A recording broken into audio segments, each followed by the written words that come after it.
5-6 दिन बाद थकान बिल्कुल गायब हो गई। सुबह उठते थे, 15 किलोमीटर चलते थे, शाम को 10-11 और किलोमीटर चलते थे और फिर हैरान हो जाते थे क्योंकि थकान ही नहीं हो रही। सोचते थे कि ठीक है आज नहीं हुई, पहले 10-15 दिन नहीं हुई तो 1 महीने बाद होगी, 1 महीने बाद नहीं हुई, 2 महीने बाद नहीं हुई, 3 महीने बाद नहीं हुई, 4 महीने होने वाले हैं अब। और मैं अपनी बात नहीं कर रहा हूं, सब यात्रियों की बात कर रहा हूं। रास्ते में बारिश हुई, तूफान आए, गर्मी, पसीना, सब कुछ हुआ, मगर थके नहीं। इसका कारण है ये हम अपनी शक्ति का प्रयोग नहीं कर रहे हैं, हम आपकी शक्ति का प्रयोग कर रहे हैं। आपकी शक्ति हमें पीछे से धकेल रही है और इसीलिए हम सुबह जैसे फ्रेश उठते हैं वैसे ही हम रात को फ्रेश सोते हैं। क्योंकि आपका प्यार, आपकी इज्जत, आपकी मदद हमको मिल रही है। इस यात्रा में लोगों को चोट लगी,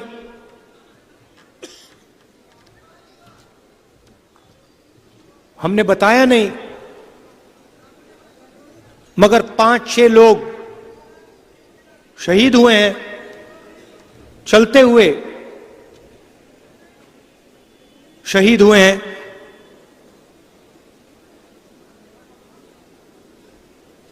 इस यात्रा का लक्ष्य क्या है? ये सब लोग और अब लाखों लोग चले हैं, हर प्रदेश में चले हैं। इसका लक्ष्य क्या है? कभी कभी कोई मुझसे आके पूछता है ये आप चल क्यों रहे हो? इसके 2-3 लक्ष्य हैं। सबसे पहला, किस देश में जो डर और नफरत फैलाई जा रही है, जो भाई को भाई से लड़ाया जा रहा है, उसके खिलाफ आवाज उठाने के लिए यह यात्रा चल रही है। मगर यात्रा में तपस्या की भी भावना है। सिर्फ मैं नहीं, लाखों लोग इस यात्रा पे चले हैं। हम मैसेज देना चाहते हैं हिंदुस्तान के। देखो सरकार लाइट एक के बाद एक बंद करती जा रही है। अभी देखो ये भी बंद हो जाएंगी, मगर देखो पहले से सुंदर हो गया ना। ये देखो, सुन ली बात। तो मेरा कहना है कि इस तपस्या का क्या मतलब है, क्यों कर रहे हैं हम 3000 किलोमीटर चले हैं, कोई बड़ी बात नहीं है, कोई बड़ी बात नहीं है। हमें रास्ते पे खाना मिला, सबकी मदद मिली, मगर हमसे ज्यादा इस देश के किसान, इस देश के मजदूर, इस देश के छोटे दुकानदार, स्मॉल और मीडियम बिजनेस चलाने वाले लोग, इस देश के युवा तपस्या करते हैं। जब एक युवा आईआईटी के एग्जाम को लेने के लिए तैयारी करता है तो वह एक प्रकार की तपस्या है। जब कोई स्टूडेंट 12वीं का एग्जाम लेता है वो तपस्या है।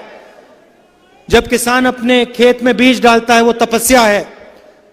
जब मजदूर इमारत को खड़ा करता है वो तपस्या है। और हमारा मैसेज ये है कि इस देश में तपस्वियों से चोरी की जा रही है। जो तपस्या कर रहा है इस देश में उसे तपस्या का फल नहीं मिल रहा है। और जो तपस्या नहीं कर रहा है उसको पूरा का पूरा फायदा मिल रहा है। किसान का कर्जा माफ नहीं किया जाएगा, मगर हिंदुस्तान के 2-3 सबसे बड़े अरबपतियों का 1 सेकंड में लाखों करोड़ रुपए कर्जा माफ किया जाएगा। तपस्वियों पे आक्रमण हो रहा है। पंजाब के किसानों ने जब वो सड़क पे खड़े हुए,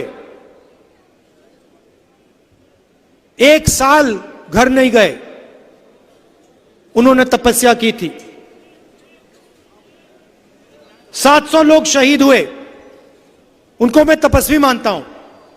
और जब मैंने पार्लियामेंट हाउस में यह सवाल उठाया, मैंने कहा कि देखिए 700 किसान शहीद हुए हैं, मैं 2 मिनट मैं चाहता हूं कि पार्लियामेंट हाउस 2 मिनट उनकी याद में मौन रखे। सरकार ने कहा नहीं, कोई मौन नहीं रखेगा, कोई शहीद नहीं हुआ। वो किसान क्यों खड़े थे? वो अपनी तपस्या का फल मांग रहे थे। वो अपने खून और अपने पसीने का फल मांग रहे थे। 1 साल बाद प्रधानमंत्री जी कहते हैं कि हां गलती हो गई। 1 साल बाद देश के प्रधानमंत्री ने किसानों से 1 मिनट बात नहीं की। मैं आपको गारंटी देके कहता हूं, अगर यूपीए की सरकार होती, मनमोहन सिंह जी प्रधानमंत्री होते, तो मनमोहन सिंह जी स्वयं जाकर किसानों से बात करते। मैं आपको गारंटी कह के बोल रहा हूं, पक्का। कांग्रेस पार्टी के नेता किसान के पास जाकर कहते, भैया क्या चाहते हो, क्या हुआ? मगर यह सरकार सुनवाई नहीं करती है। तपस्वियों पे आक्रमण, 3 काले कानून, नोटबंदी, गलत जीएसटी, जमीन अधिग्रहण बिल को रद्द करना, कोविड में जो इन्होंने किया, जो देश के सारे मजदूर पैदल चल रहे हैं, उनकी इतनी भी मदद नहीं की। यह तपस्या पर आक्रमण है और यह देश तपस्वियों का देश है। तो उस भावना की रक्षा यह यात्रा कर रही है। हम चाहते हैं कि जो इस देश में तपस्या करे, जो इस देश को अपना खून पसीना दे, उसकी रक्षा हो और उसको अपनी तपस्या का फल, तपस्या का इनाम मिले। यह है यात्रा के पीछे सोच। बेरोजगारी बढ़ती जा रही है, महंगाई बढ़ती जा रही है। मैंने कहा शुरुआत में, मैंने कहा प्रेस के हमारे मित्र हैं, मगर जो मित्र करते हैं वो करते नहीं हैं।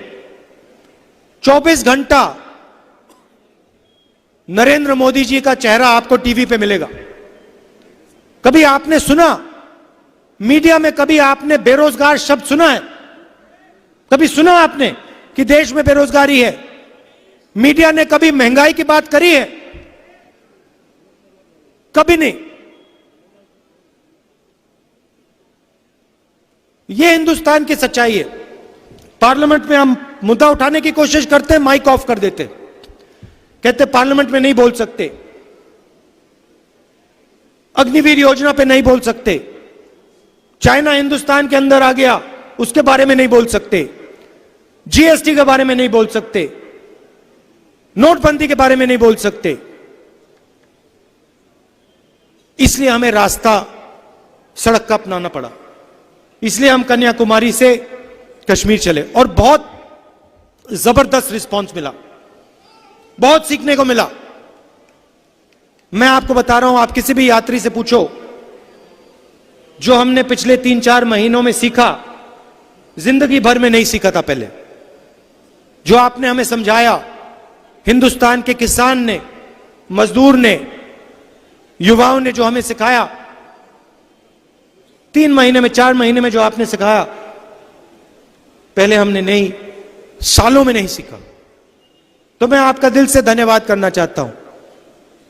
ये जो महंगाई बढ़ती जा रही है, इससे चोट किसको लगती है? किसान को लगती है, मजदूर को लगती है।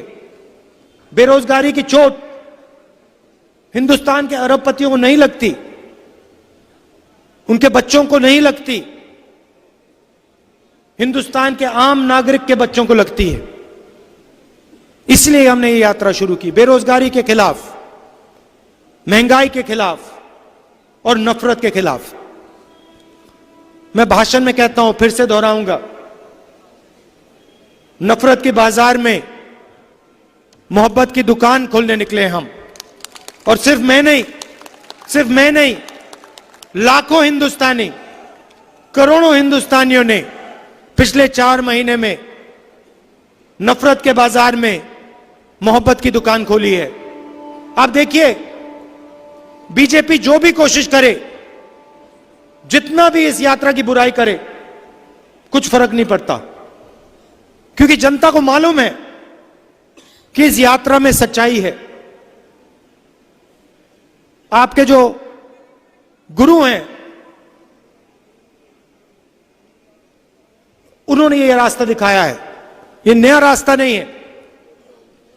गुरु नानक जी ने, गुरु गोविंद सिंह जी ने, गुरु तेग बहादुर जी ने, इन सब ने नफरत के बाजार में मोहब्बत की दुकान खोली थी। हमने तो कुछ नहीं किया, हमारी तो इतनी मतलब छोटी सी दुकान है। उन्होंने पूरे बाजार को बदल दिया, पूरे बाजार में मोहब्बत फैला दी, और वही रास्ता दिखाते हैं। उन्होंने जो कहा वही इस यात्रा में हो रहा है। क्या कहा उन्होंने? हर धर्म की इज्जत करो, नफरत मत करो, हिंसा के खिलाफ खड़े हो, लोगों को जोड़ने का काम करो। यही आपके गुरुओं ने कहा था। इस यात्रा में आपको नफरत नहीं मिलेगी। इस यात्रा में कोई गिरता है तो उससे कोई ये नहीं पूछता भाई तुम्हारा धर्म क्या है, तुम्हारी जात क्या है, तुम करते क्या हो, अमीर हो या गरीब हो, ना, एकदम उठा देते हैं। किसी को चोट लगती है, सारे के सारे लोग मदद करते हैं। किसी को प्यास लगती है, सब लोग पानी पिलाते हैं। ये आपके गुरुओं ने हमें रास्ता दिखाया है। यही यात्रा करने की कोशिश कर रही है। आप यात्रा में शामिल हुए, आपने नफरत के बाजार में मोहब्बत की दुकान खोली, इसके लिए आप सबको मैं दिल से धन्यवाद करना चाहता हूं। आखिरी बात जो बाजवा जी ने कही,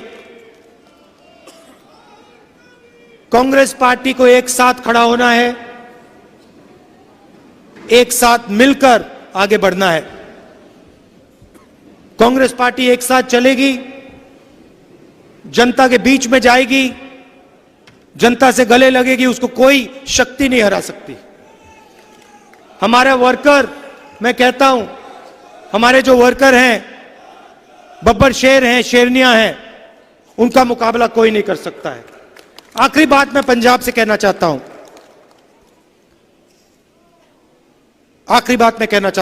देखिए, हिंदुस्तान का हर प्रदेश का इतिहास होता है, हर प्रदेश की हिस्ट्री होती है, हर प्रदेश की भाषा होती है, जीने का तरीका होता है। और पंजाब को पंजाब से ही चलाना जाया चाहिए। ये मैंने बहुत गहरी बात बोली है। पंजाब को दिल्ली से नहीं चलाना चाहिए, पंजाब को पंजाब से चलाना चाहिए। और मैं पंजाब के चीफ मिनिस्टर से कहना चाहता हूं, भगवंत मान जी से कहना चाहता हूं, आप पंजाब के चीफ मिनिस्टर हो, पंजाब को पंजाब से चलाना चाहिए। दिल्ली के दबाव में, केजरीवाल जी के दबाव में भगवंत मान को नहीं आना चाहिए। यह पंजाब का इतिहास है, पंजाब की हिस्ट्री है और पंजाब की इज्जत की बात है। आपको इंडिपेंडेंटली यहां पे काम करना चाहिए। आपके किसानों, मजदूरों की बात, दिल की बात सुनकर पंजाब के चीफ मिनिस्टर का काम करना चाहिए। किसी का रिमोट कंट्रोल नहीं बनना चाहिए। धन्यवाद। मैं प्रदेश अध्यक्ष राजा वेरिंग जी से निवेदन करना चाहता हूं। धन्यवाद। और यही बात, यह बात आप समझिए कि जब भी कांग्रेस पार्टी ने पंजाब में राज किया है, इस फिलॉसफी का हमने प्रयोग किया है। पंजाब के चीफ मिनिस्टर को पंजाब चलाना चाहिए। धन्यवाद। राजा वेरिंग जी।